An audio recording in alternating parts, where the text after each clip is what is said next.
Ouais, d'abord une première mi-temps qu'on ne rate pas. On arrive à 5-1 à la mi-temps, mais on fait une bonne première mi-temps. Je pense qu'on va regarder les stats, mais en termes de nombre d'occasions, c'est pas mal d'être équitable. Après, il y a une équipe qui est très réaliste et qui fait feu de tout bois, qui doit avoir 8 occasions et qui en met 5. Puis on a une qui a 7 ou 8 occasions et qui en met 1. Donc voilà, après à la mi-temps, tu arrives avec un delta négatif, donc tu es très impacté sur ta deuxième période. Une deuxième période où on fait un 1, en effet. On se crée beaucoup d'occasions. Je pense qu'on est un petit peu devant au nombre d'occasions en deuxième.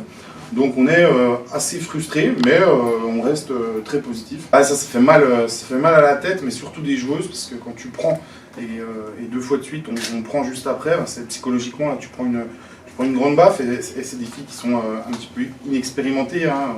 C'était le 20e match aujourd'hui de la sélection. Donc en effet, c'est dur psychologiquement à accepter. Ouais.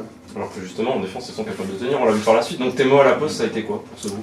En fait, il n'y avait rien d'alarmant, parce qu'en fait, on était à -4, mais avec le jeu, on pouvait s'en sortir en fait, en continuant, en insistant. Il y avait des opportunités, elles ne sont pas si sereines que ça. Elles sont plus expérimentées, ça c'est clair, elles sont plus réalistes également, mais on n'était pas si loin que ça, donc il fallait insister surtout.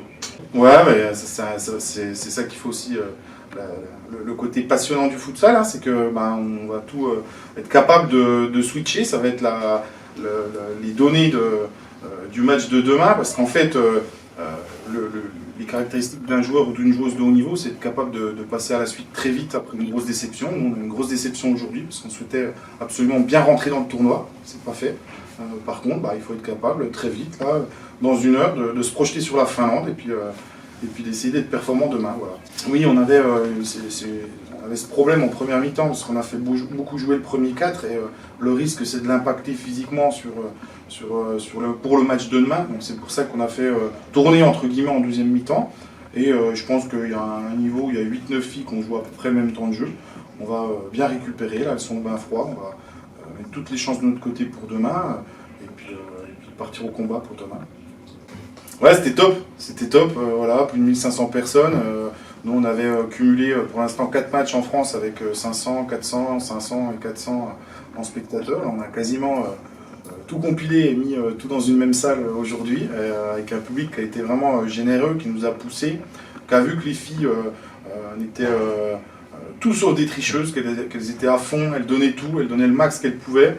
Et je pense que le public s'est un petit peu identifié à elles, et puis ça a permis une belle communion, j'ai trouvé, malgré le score, parce que c'est pas évident d'encourager une équipe qui perd. Et moi j'ai pris beaucoup de plaisir à être dans la salle ce soir avec un public comme ça. Ouais, la Pologne, la création c'est 2013, ça fait 12 ans qu'elle joue des matchs comme ça, nous ça fait 1 an et demi. On a 20 petits matchs, et en effet, l'intensité d'un match de haut niveau, c'est notre 4e match officiel. Les matchs amicaux, c'est pas les matchs officiels. Là, on a souffert, mais j'ai eu l'impression qu'on répondait vraiment présent dans l'intensité et dans les duels. Donc ça, c'est très positif pour la suite. Il faut s'appuyer là-dessus, je trouve. Ouais, 6 ou 7 secondes, hein, on a une occasion en tout début de match, où on peut ouvrir le score au bout de quelques secondes. Ça a été le point noir du match, hein. Voilà, la finition, on a énormément d'occasions, et puis on n'a pas converti. C'est un gros axe d'amélioration, on en est conscient. Ouais, on avait prévu des choses, tant offensivement que défensivement. Ça ne s'est pas tout à fait passé comme on l'espérait, parce qu'en fait, tout le monde cache un petit peu ses armes, mais on avait bien analysé la Pologne, leurs 6 derniers matchs. On savait exactement ce qu'elles pouvaient faire. Elles ont proposé autre chose. Donc du coup, ça nous a impacté, parce qu'on a été en difficulté en première mi-temps sur leur corner principalement. Et puis nous, on n'a pas été en effet au top sur ce qu'on avait travaillé. On n'a pas réussi à se montrer assez dangereux, à part 1 ou 2 fois. Donc c'est aussi un axe d'amélioration pour demain, outre la finition. C'est un deuxième aspect qu'on souhaite améliorer pour demain. Ouais, des fois on doit être capable de ralentir le jeu pour mieux préparer, parce qu'on n'a pas cette expérience de jouer sur les transitions tout le temps. On voulait être capable de prendre le temps et d'assurer notre animation offensive. Donc du coup, voilà, c'était aussi une volonté de casser un peu le rythme dans notre construction. Ouais.